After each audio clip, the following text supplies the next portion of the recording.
नमस्कार दोस्तों, स्वागत है आप सभी का एक बार फिर से अड्डा MCQ जीके में। दोस्तों, आज हम लेकर हाजिर है एक बार फिर से दोस्तों जीव विज्ञान के महत्वपूर्ण प्रश्न। और ये दोस्तों वीडियो भाग 4 है जीव विज्ञान के महत्वपूर्ण प्रश्नों का। इससे पहले दोस्तों 3 भाग इसके आ चुके हैं, जिसमें दोस्तों हम 20 प्रश्नों को पूरी व्याख्या के साथ पढ़ चुके हैं। और दोस्तों, आपके आगामी होने वाली लैब असिस्टेंट की परीक्षा है, उसके लिए दोस्तों ये वीडियो आपके महत्वपूर्ण साबित होने वाला है। और दोस्तों, आपकी परीक्षा तक ऐसे ही वीडियो इस चैनल पर आते रहेंगे और ऐसे कर करके हम दोस्तों परीक्षा तक लगभग 1000 प्रश्नों को पढ़ लेंगे, जो कि दोस्तों पूरी व्याख्या के साथ होगा। और दोस्तों यकीन मानिए, ये वीडियो आपकी लैब असिस्टेंट की परीक्षा में दोस्तों महत्वपूर्ण साबित होगा। शुरू करने से पहले अगर आपने हमारे चैनल अड्डा MCQ जीके को सब्सक्राइब नहीं किया है तो इस चैनल को दोस्तों सब्सक्राइब जरूर करें। पास में स्थित बेल आइकन को दबाएं ताकि समय पर आपको नोटिफिकेशन मिलते रहें।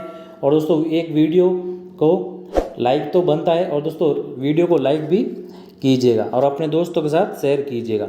बिना देरी के दोस्तों तो शुरू करते हैं पहले प्रश्न के साथ। आज का पहला प्रश्न दोस्तों, पेड़ पौधे व पेड़ खाना तैयार करने की प्रक्रिया क्या कहलाती है। हम दोस्तों पेड़ पौधे अपना खाना किससे बनाते हैं, या फिर खाना बनाने की प्रक्रिया क्या कहलाती है दोस्तों, ये कहलाती है दोस्तों फोटोसिंथेसिस या फिर प्रकाश संश्लेषण। और पौधे या पेड़ दोस्तों अपना खाना किससे बनाते हैं, ये बनाते हैं दोस्तों सूर्य से। यानी दोस्तों पेड़ पौधे प्रकाश से ऊर्जा को रासायनिक ऊर्जा में परिवर्तित करते हैं, और दोस्तों इसी क्रिया को प्रकाश संश्लेषण कहते हैं। और दोस्तों, अब पेड़ पौधे वायु से दोस्तों CO2 लेते हैं और जटिल कार्बनिक खाद्य पदार्थों का निर्माण करते हैं अपने लिए, जैसे कि दोस्तों कार्बोहाइड्रेट है। और दोस्तों O2 व जल को वायुमंडल में मुक्त करते हैं। तो दोस्तों पेड़ पौधों के खाने बनाने की प्रक्रिया क्या है, ये है दोस्तों फोटोसिंथेसिस यानी प्रकाश संश्लेषण। तो इसका सही उत्तर है दोस्तों ऑप्शन द। चलते हैं अगले प्रश्न की ओर। अगला प्रश्न दोस्तों, निम्न में से कौन सा पौधा सर्पगंधा कहलाता है। अब दोस्तों इनमें से कौन सा पौधा है जो सर्पगंधा कहलाता है, तो ये कहलाता है दोस्तों रावोल्फिया। ये क्या कहलाता है, रावोल्फिया। अब दोस्तों ये एक औषधीय पौधा है, और इस पौधे का उपयोग दोस्तों सर्प के काटने पर दवा के रूप में किया जाता है, या दोस्तों बिच्छू के काटने पर किया जाता है। और दोस्तों खास तौर पर सर्प के काटने में यानी सांप के काटने पर इसका प्रयोग दोस्तों औषधि के रूप में किया जाता है, इस कारण इसको सर्पगंधा कहते हैं। और ये पौधा कहलाता है दोस्तों रावोल्फिया, और रावोल्फिया कहलाता है। तो इसका सही उत्तर होगा दोस्तों ऑप्शन स। चलते हैं अगले प्रश्न की ओर। अगला तीसरा प्रश्न है दोस्तों, प्रमस्तिष्क गोलार्ध का कार्य है। अब दोस्तों प्रमस्तिष्क गोलार्ध का क्या कार्य है, तो दोस्तों प्रमस्तिष्क गोलार्ध का कार्य है चिंतन केंद्र। इन सभी में से है दोस्तों चिंतन केंद्र। तो इसका सही उत्तर ऑप्शन द है। अब बात करें दोस्तों प्रमस्तिष्क की, तो यह दोस्तों 2 भागों में बटा होता है, यानी 2 गोलार्धों में का बना होता है। और दोस्तों इनके मध्य एक विदर पाई जाती है, जो दोस्तों इनको अलग करती है। और ये दोस्तों श्वेत तंतु की पट्टी से जुड़े होते हैं, जिसे दोस्तों क्या कहते हैं, जिसे कहते हैं कॉर्पस कैलोसम। जिसे कहते हैं दोस्तों कॉर्पस कैलोसम। इस पट्टी को क्या कहते हैं दोस्तों, इस पट्टी को कहते हैं श्वेत तंतु की पट्टी होती है, इसे कहते हैं कॉर्पस कैलोसम। और दोस्तों ये ऐच्छिक क्रियाओं का नियंत्रण करता है। तो दोस्तों इसका चित्र आपने छोटी कक्षा यानी 10th की क्लास में दोस्तों इसका चित्र आपने यानी मस्तिष्क का चित्र आपने पढ़ा होगा। तो इसका सही उत्तर है दोस्तों ऑप्शन नंबर द। इन सभी में से प्रमस्तिष्क का कार्य क्या है, ये है चिंतन करना। चलते हैं अगले प्रश्न की ओर। अगला प्रश्न है दोस्तों, श्वसन व प्रकाश संश्लेषण दोनों क्रियाओं के लिए आवश्यक है। अब दोस्तों श्वसन व प्रकाश संश्लेषण के लिए क्या आवश्यक है, तो ये है दोस्तों साइटोक्रोम। अब साइटोक्रोम क्या होता है दोस्तों, तो ये होता है दोस्तों प्रोटीन होता है, जो दोस्तों इलेक्ट्रॉन के स्थानांतरण करता है, यानी दोस्तों इलेक्ट्रॉन के एजेंट के रूप में दोस्तों कार्य करता है। तो श्वसन व प्रकाश संश्लेषण की क्रियाओं के लिए क्या आवश्यक है सर्वाधिक, तो ये है दोस्तों आवश्यक साइटोक्रोम। तो इसका सही उत्तर होगा ऑप्शन द। अब दोस्तों ये इलेक्ट्रॉनों का स्थानांतरण करता है, इसलिए इसे एजेंट भी कह सकते हैं। और ये दोस्तों O2 को H2O में बदलता है। तो इसका सही उत्तर है ऑप्शन नंबर द। चलते हैं अगले प्रश्न की ओर। अगला प्रश्न है दोस्तों, पत्तियों में स्टार्च की उपस्थिति में परीक्षण के लिए प्रयोग में लाया जाने वाला अभिकर्मक है।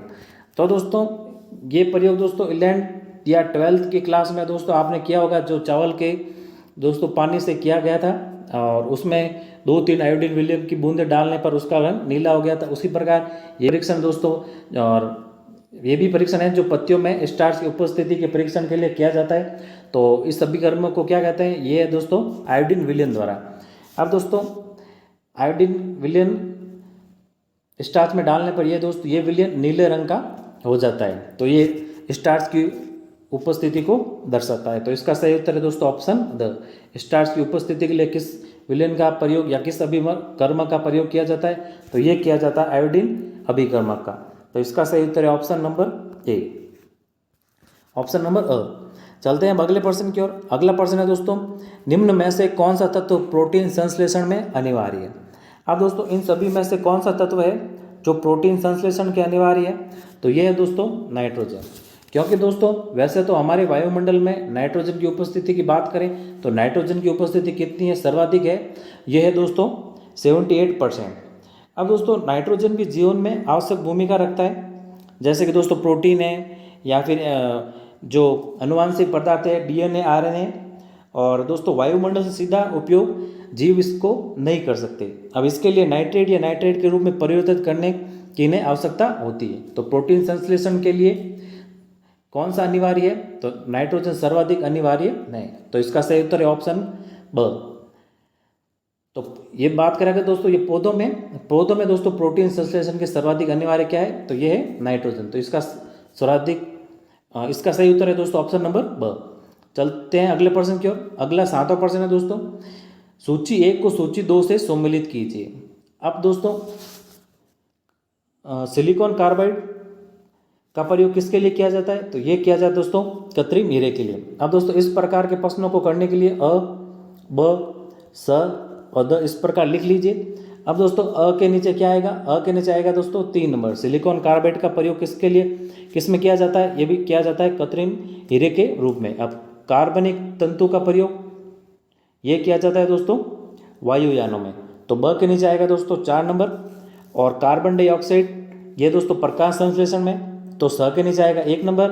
और डाइफ्लोरोमेथेन को दोस्तों प्रशीतक यानी दोस्तों रेफ्रिजरेटर, प्रशीतक यानी दोस्तों रेफ्रिजरेटर, तो द के नीचे आएगा 2 नंबर। तो इसका सही मिलान क्या होगा दोस्तों, इसका सही मिलान होगा 3, 4, 1 व 2। चलते हैं दोस्तों अगले प्रश्न की ओर। अगला 8वां प्रश्न है दोस्तों, जीवाणु बैक्टीरिया में प्रकाश संश्लेषण उच्च पादपों से भिन्न होता है, क्योंकि दोस्तों इसमें O2 का निष्कासन नहीं होता है। तो इसका सही उत्तर है ऑप्शन ब। और बेहद ईजी और दोस्तों इंपॉर्टेंट प्रश्न है। चलते हैं अगले प्रश्न की ओर। अगला प्रश्न दोस्तों, प्रोटीन की अधिकतम मात्रा पाई जाती है। बेहद ईजी प्रश्न है दोस्तों और बेहद ही इंपॉर्टेंट। प्रोटीन की सर्वाधिक मात्रा इनमें से किस में पाई जाती है, तो सर्वाधिक मात्रा पाई जाती है सोयाबीन में। तो इसका सही उत्तर है दोस्तों ऑप्शन ब। चलते हैं अगले 10वें प्रश्न की ओर। अगला 10वां प्रश्न है दोस्तों, मानव में ऐच्छिक गतियों का नियंत्रण किसके द्वारा होता है। तो दोस्तों मानव में ऐच्छिक गतियों का नियंत्रण किसके द्वारा होता है, यानी दोस्तों हाथ हिलाना या फिर कोई वस्तु को उठाना है या फिर दोस्तों अपने पैर को हिलाना, ये सभी ऐच्छिक क्रिया हैं। और दोस्तों अनैच्छिक क्रियाओं की बात करें तो अनैच्छिक क्रियाएं सांस लेना है, हृदय की दोस्तों धड़कन है या फिर भूख का लगना है, ये दोस्तों हमारी अनैच्छिक क्रियाएं। तो अनैच्छिक गतियों का नियंत्रण किसके द्वारा किया जाता है, यानी ऐच्छिक गतियों का नियंत्रण किसके द्वारा किया जाता है, ये किया जाता है दोस्तों सेरिब्रम द्वारा। तो इसका सही उत्तर है ऑप्शन अ। चलते हैं अब अगले प्रश्न की ओर। अगला प्रश्न है, एक स्वस्थ मनुष्य का रक्तचाप यानी बीपी या फिर दोस्तों ब्लड प्रेशर कितना होता है। तो एक स्वस्थ मनुष्य का रक्तचाप कितना होता है, ये होता है 120/80। तो इसका सही उत्तर ऑप्शन ब। चलते हैं अगले प्रश्न की ओर। अगला प्रश्न है 12वां, निम्न में से कौन सा पादप अच्छा प्रकाश संश्लेषी है। तो इनमें से कौन सा पादप है जो अच्छा प्रकाश संश्लेषी है, ये है गन्ना। तो इसका सही उत्तर है ऑप्शन स। चलते हैं अगले 13वें प्रश्न की ओर। अगला 13वां प्रश्न है, रक्त में ग्लूकोज की मात्रा नियंत्रित रहती है। तो दोस्तों रक्त में ग्लूकोज की मात्रा किसके द्वारा नियंत्रित रहती है, ये रहती है दोस्तों इंसुलिन हार्मोन के कारण।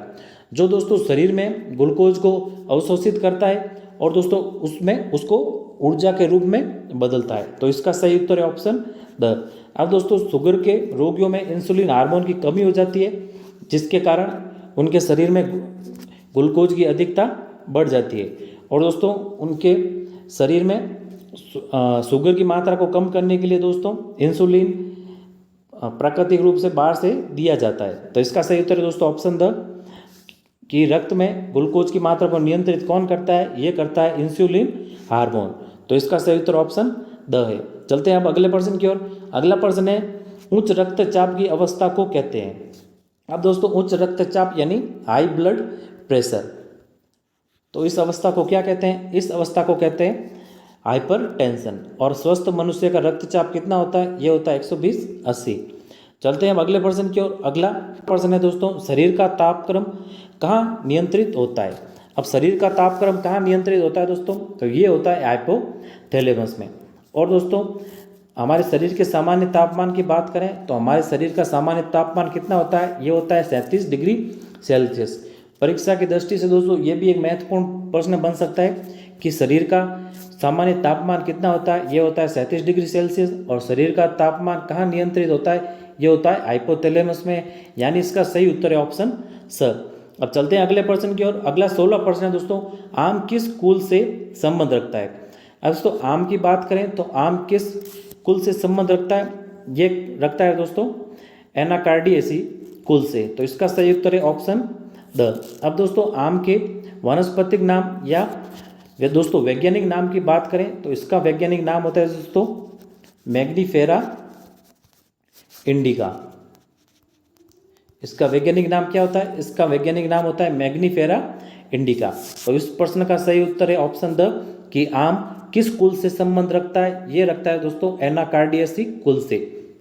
चलते हैं अब अगले प्रश्न की ओर। अगला 17 प्रश्न दोस्तों मनुष्य में बुद्धि एवं चतुराई का केंद्र है, यानी मनुष्य में बुद्धि व चतुराई का केंद्र कहाँ है? ये है दोस्तों सेरिब्रम में। तो इसका सही उत्तर है ऑप्शन स। बेहद ही इजी और दोस्तों इंपॉर्टेंट प्रश्न। चलते हैं अगले प्रश्न की ओर। अगला प्रश्न है दोस्तों वायुमंडल में सामान्यतः CO2 पाई जाती है, यानी दोस्तों हमारे वायुमंडल में CO2 की मात्रा कितनी है? तो ये है दोस्तों 0.03%। अब दोस्तों हमारे वायुमंडल की बात करें तो वायुमंडल में सर्वाधिक पाया जाने वाली गैस कौन सी है? तो वायुमंडल में दोस्तों सर्वाधिक पाई जाती है नाइट्रोजन, ये पाई जाती है दोस्तों 78%। और दोस्तों अगली बात करें तो अगली गैस पाई जाती है ऑक्सीजन। ऑक्सीजन कितनी पाई जाती है दोस्तों? ये पाई जाती है 21%। और आर्गन गैस की बात करें दोस्तों तो आर्गन पाई जाती है 0.93%। और दोस्तों CO2 पाई जाती है, जो कि इस प्रश्न का सही उत्तर है, ये पाई जाती है दोस्तों 0.03%। और दोस्तों अन्य गैसें हैं जैसे कि हाइड्रोजन है, हीलियम है, ओजोन है, नियोन है, जेनोन है, ये भी दोस्तों वायुमंडल में पाई जाती है, लेकिन ये दोस्तों अल्प मात्रा में पाई जाती है। और सर्वाधिक पाई जाने वाली गैस कौन सी है? यह है दोस्तों नाइट्रोजन, ये सर्वाधिक 78% हमारे वायुमंडल में पाई जाती है। और दोस्तों CO2 की मात्रा कितनी है? ये है दोस्तों 0.03%। तो इस प्रश्न का सही उत्तर है ऑप्शन द। चलते हैं अब अगले प्रश्न की ओर। अगला और 19वां प्रश्न दोस्तों मछलियों में उत्सर्जित पदार्थ क्या है? यानी दोस्तों मछलियों द्वारा किस पदार्थ का उत्सर्जन किया जाता है? तो दोस्तों मछलियों द्वारा उत्सर्जन किया जाता है अमोनिया का। अब दोस्तों अमोनिया का उत्सर्जन करने वाले जीव जंतु क्या कहलाते हैं? ये कहलाता है दोस्तों अमीनोटैलिक। ये कहलाता है दोस्तों अमीनोटैलिक। और दोस्तों यूरिन का उत्सर्जन करने वाले ये कहलाता है दोस्तों यूरियोटैलिक। जैसे दोस्तों ये करते हैं केंचुआ हुआ या फिर घोंघा हुआ, झींगा हुआ। और दोस्तों यूरिक अम्ल का उत्सर्जन करने वाले जीव कहलाते हैं यूरिकोटैलिक। ये है दोस्तों चिपकली हुई सर्प हुई कीट या फिर दोस्तों पक्षी के, ये यूरिक अम्ल का उत्सर्जन करते हैं। और दोस्तों मछलियाँ द्वारा उत्सर्जित पदार्थ है अमोनिया, और अमोनिया का उत्सर्जन करने वाले जीवों को कहते हैं अमोनियोटैलिक। तो इसका सही उत्तर ऑप्शन द होगा। चलते हैं अगले और दोस्तों अंतिम प्रश्न की ओर। अब अंतिम प्रश्न है दोस्तों हार्मोन शब्द का नामकरण किसने किया? तो हार्मोन शब्द का नामकरण किसके द्वारा किया गया? ये किया गया दोस्तों बेलिस व एवं स्टार्लिंग द्वारा। तो इसका सही उत्तर है ऑप्शन द। और दोस्तों ध्यान रखिएगा अरस्तु को जीव विज्ञान का जनक कहा जाता है? जीव विज्ञान का जनक। तो धन्यवाद दोस्तों, ये बायोलॉजी की आपके 20 प्रश्न थे और दोस्तों बेहद ही महत्वपूर्ण प्रश्न थे आपके लैब असिस्टेंट की परीक्षा में। ये प्रश्न दोस्तों आगामी परीक्षा में आपको देखने को मिल सकते हैं। तो धन्यवाद दोस्तों। चैनल को दोस्तों अगर आपने सब्सक्राइब नहीं किया है तो सबसे पहले चैनल को जरूर सब्सक्राइब कीजिएगा। ऐसे ही वीडियो इस चैनल पर आते रहेंगे।